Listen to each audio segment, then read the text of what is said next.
Bonjour. Au terme de cette vidéo, nous allons voir et comprendre comment on fait le terrassement de plateforme en phase d'étude avec TopOCAD.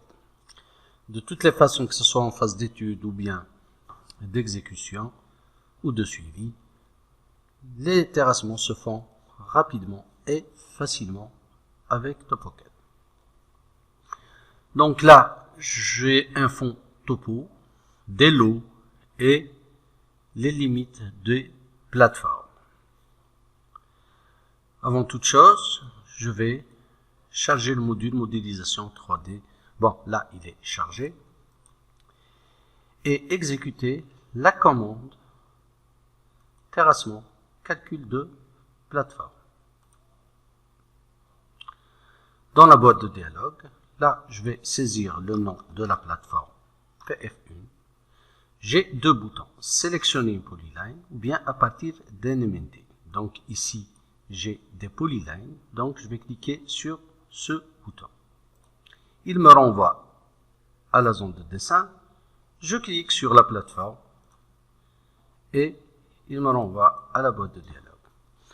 Donc, à partir d'un MNT, on va réserver une vidéo pour voir comment traiter les plateformes qui sont générées à partir d'un MNT. C'est généralement des plateformes qui ont des décalages de 2 à 3 niveaux.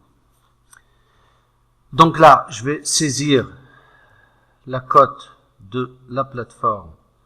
Je ne me souviens pas quelle est la cote, puis je clique sur aperçu, 98,20. Appuyez sur entrée pour continuer, pour revenir à la boîte de dialogue.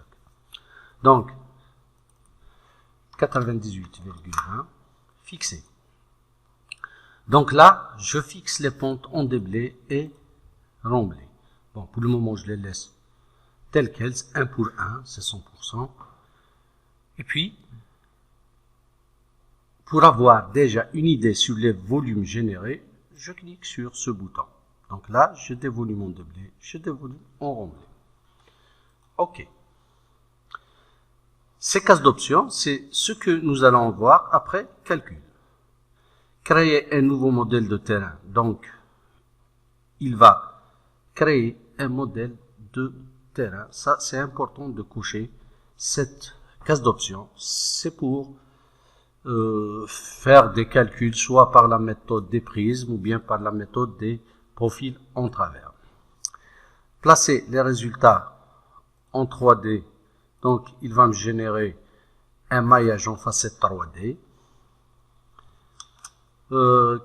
Placer les résultats en 3D séparément, c'est la même chose, il va faire des facettes, mais il va placer les déblais, les remblais et la plateforme dans des layers et il va leur associer des couleurs différentes. Entrée. Dessiner les limites de terrassement en 3D ou bien en 2D, c'est la même chose. Donc là, si je coche en 2D, aperçu, il va me dessiner des talus en 2D, en remblai et en déblai. Entrée, pour revenir à la boîte de dialogue, donc intégrer les terrassements dans le MNT de référence. Cette case d'option est à cocher avec précaution. Pourquoi? Si je la coche et que je valide, le MNT de référence qui est le terrain initial sera modifié. Il va intégrer les résultats de la plateforme comme si la plateforme est réalisée. Donc, ce que je coche, c'est créer un nouveau modèle de terrain et dessiner les limites de terrassement. OK. Là, je vais traiter cette plateforme pour vous expliquer comment gérer les pontons de blé et remblais. Donc, de la même façon, calcul de plateforme. Là, je vais faire PF2. Et puis, sélectionner la polyline. Je saisis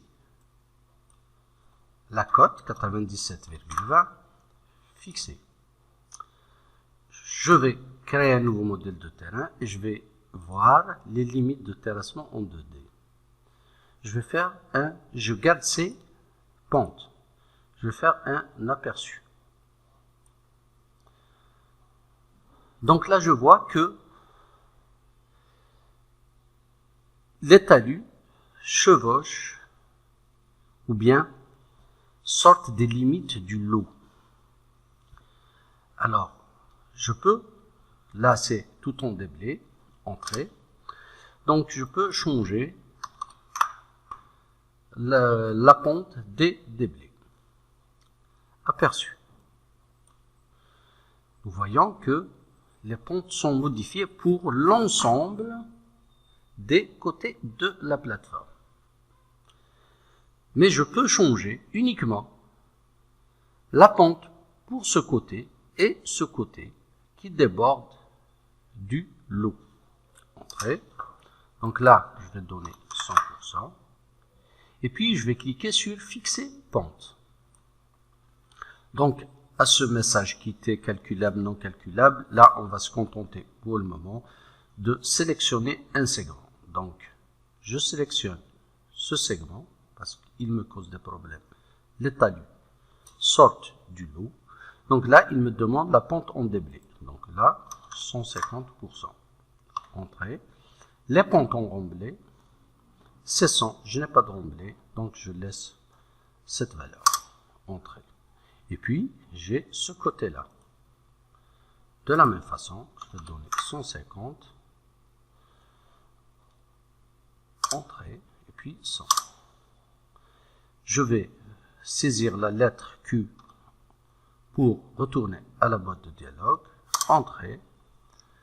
Si je vais faire un aperçu, je vois uniquement que de ce côté et de ce côté que les pentes sont modifiées, les autres côtés sont restés tels qu'ils étaient. Maintenant, si je veux avoir des angles droits, si j'ai à faire un angle droit ici, terrassé à 90 degrés, donc fixer pente, sur ce côté, je vais donner une grande pente, 1000 par exemple, entrée, les remblais je n'en ai pas, entrée, quitter, et puis je vais faire un aperçu. Et je vois que de ce côté, les pentes ou bien le terrassement se fait à 90 degrés. Entrée. Donc là, je laisse tel que c'est, ok, et puis je vais faire OK pour générer les résultats. Donc on va voir l'incidence. J'ai coché cette case d'option. Donc l'incidence de cette case d'option. Donc il me crée automatiquement les MNT de la plateforme. Donc là, c'est juste entre parenthèses pour vous montrer comment travailler sur un MNT, comment supprimer un MNT, gérer les MNT en général. Donc, tous les MNT créés sont répertoriés dans cette boîte de dialogue ou bien dans cette table. Donc, fichier MNT, gérer les MNT. Donc, au départ, nous avons uniquement un terrain naturel et puis on a coché la case d'option créer un MNT, donc il me crée le MNT plateforme. On va voir si je le mets en tant que courant, et je vais faire visualisation, voir la triangulation. Il m'affiche que la triangulation du MNT. Si gérer les MNT, je repasse au terrain de référence, qui est notre terrain naturel, sur lequel j'ai travaillé. Visualisation, voir la triangulation. Donc, il m'affiche cette triangulation. Maintenant, l'avantage de créer un nouvel MNT. Donc, je peux faire un calcul de volume, bien que lors du traitement de la plateforme, j'ai les volumes, mais je peux les exploiter ultérieurement. Donc, on peut le faire par la méthode des prismes, par comparaison des MNT, donc gérer les MNT, comparer les MNT. Ici, Le MNT de référence, c'est terrain naturel. J'ai ici la plateforme PF1 et PF2.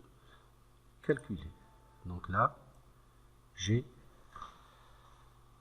les volumes. Donc, si je veux récupérer ça dans un fichier texte,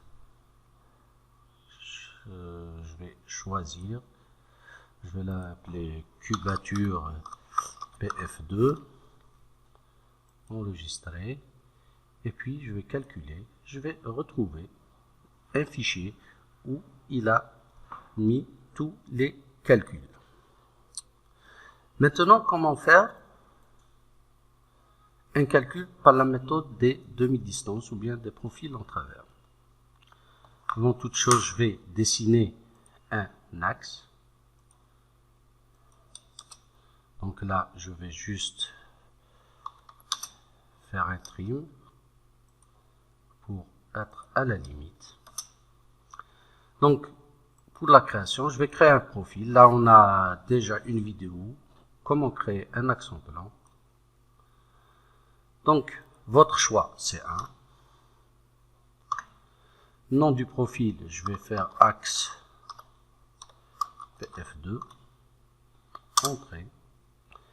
Élément ajouté, c'est celui-là.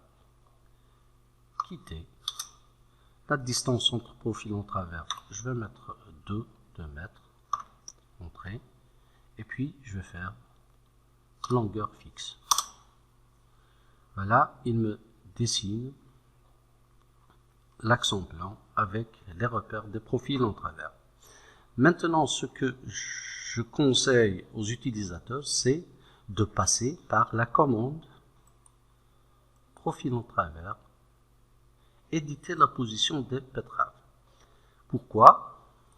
Pour faire un bon calcul de cubature, on doit choisir la position de nos profils en travers. Donc là, je vais passer à l'édition graphique. Donc là, c'est la fin du talus, ici c'est le début, donc il faut mettre à cette intersection la même chose ici. Il est ajouté ici. Voilà. Il est ajouté. Je peux supprimer en passant en mode suppression celui-là et celui-là et celui-là. Et puis ajouter à entrée à cette intersection. Donc là où il y a un changement de pente, je place un profil en travers. Je peux aussi supprimer celui-là. Et puis, je vais faire fin pour retourner à la boîte de dialogue et puis fermer. Donc, cet accent plan est créé sur le MNT de référence pour faire un calcul de cubature avec la méthode des profils en travers. Donc, je dois lui ajouter le MNT de la plateforme 2. Altimétrie, ajouter MNT pour le profil. Plateforme PF2. OK. Donc, ici, il ne reste plus qu'à paramétrer terrassement, cotation des betteraves. Ça veut dire qu'est-ce qu'on va mettre dans la matrice des profils en travers. Les distances cumulées et altitude du terrain naturel et de la plateforme PF2. Je les sélectionne et je vais faire ajouter. OK. Et puis définir c'est quoi les déblais et les remblais. Surface à calculer. Terrain naturel au-dessus de le MNT plateforme 2, ça c'est les déblais. Pardon. Ajouter. Bon, ici on n'a pas de remblai, mais je vais le faire tout de même pour vous montrer. La plateforme au-dessus du terrain naturel, c'est des remblais. Ajouter. OK. Et puis je vais lancer les calculs. Là, il m'affiche l'emprise à gauche et à droite de la plateforme PF2. Là, je vais donner 10. Entrée. Et puis la hauteur du profil, là c'est un peu petit, je vais donner 5 pour avoir un rectangle parfait. Et puis, résultat, dessiner tous les profils en travers. Position du premier profil, je clique.